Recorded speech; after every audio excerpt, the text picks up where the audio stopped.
നമസ്തേ. നമുക്കിന്നേ ചെറിയൊരു സംസ്കൃത കഥ കേൾക്കാം. പഠിക്കാൻ എളുപ്പം, ഓർക്കാൻ എളുപ്പം.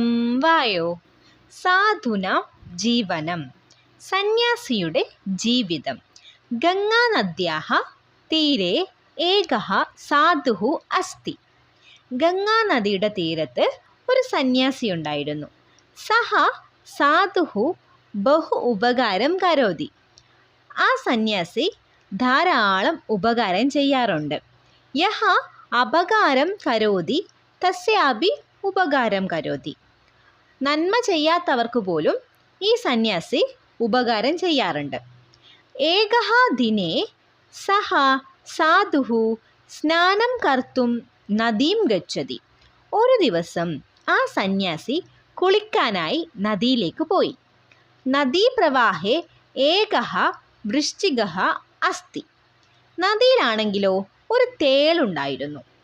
സഹ സാധുഃ വൃശ്ചികം പശ്യതി. ആ സന്യാസി ആ തേളിനെ കണ്ടു.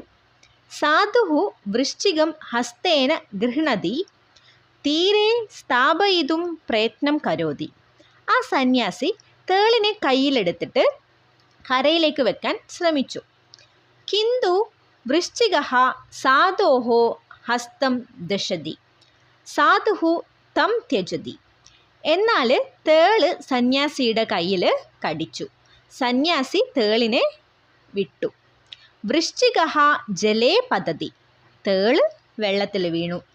പുനഃ സാധുഃ വൃശ്ചികം ഗൃഹ്ണതി സഹ തീരെ സ്ഥാപയിതും പ്രയത്നം കരോതി. വീണ്ടും സന്യാസി തേളിനെ കയ്യിലെടുത്തു. കരയിലാക്കാൻ ശ്രമിച്ചു. പുനഃ വൃശ്ചികഃ ഹസ്തം ദശതി. വീണ്ടും തേള് സന്യാസിയുടെ കയ്യിൽ കടിച്ചു.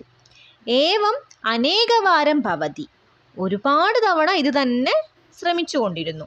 സാധുഃ വൃശ്ചികം ഗൃഹ്ണതി വൃശ്ചികഃ സാധും ദശതി. സന്യാസിയാകട്ടെ തേളിനെ എടുക്കുന്നു, തേള് സന്യാസിയെ കടിക്കുന്നു. നദീതീരെ ഏകഃ ജനഃ അസ്തി. സഹ ഏതത് സർവം പശ്യതി. നദിയുടെ തീരത്ത് ഒരാളുണ്ടായിരുന്നു. അയാൾ ഇതെല്ലാം കാണുന്നുണ്ടായിരുന്നു. സാധു മഹാരാജ ഏഷഃ വൃശ്ചികഃ ദുഷ്ടഃ സഹ പുനഃ പുനഃ ദശതി. സന്യാസി വര്യ, ആ തേളൊരു ദുഷ്ടനാണ്. അത് വീണ്ടും വീണ്ടും നിങ്ങളെ കടിക്കും. ഭവാൻ കിമർത്ഥം തം ഹസ്തേന ഗൃഹണതി വൃശ്ചികം ത്യജതു. അങ്ങ് എന്തിനാണ് അതിനെ കയ്യിലെടുക്കുന്നത്? അതിനെ അങ്ങ് കളഞ്ഞേക്കൂ. തഥാ സാധുഃ വദതി. അപ്പോൾ സന്യാസി പറഞ്ഞു, വൃശ്ചികഃ ക്ഷൂദ്രഃ ജന്തുഃ ദശനം തസ്യ സ്വഭാവഃ സഹ സ്വസ്യ സ്വഭാവം ന ത്യജതി. അഹം തു മനുഷ്യഃ അഹം മമ പരോപകാര സ്വഭാവം കഥം ത്യജതി. തേള് ഒരു ക്ഷുദ്രജീവിയാണ്. കടിക്കുക എന്നത് അതിൻ്റെ സ്വഭാവമാണ്. അതിൻ്റെ സ്വഭാവം മാറ്റാനാകില്ല. ഞാനൊരു മനുഷ്യനാണ്. എനിക്കെൻ്റെ പരോപകാര സ്വഭാവം എങ്ങനെ ഉപേക്ഷിക്കാനാകും? യഹ അപകാരിണാം അപി ഉപകാരം കരോതി സഹ ഏവ സാധുഃ ഭവതി. ദുഷ്ടന്മാർക്ക് പോലും നന്മ ചെയ്യുന്നവൻ നീതിമാനാണ്. സംസ്കൃതത്തെ കൂടുതൽ അറിയാൻ ഈ ചാനൽ സബ്സ്ക്രൈബ് ചെയ്യൂ.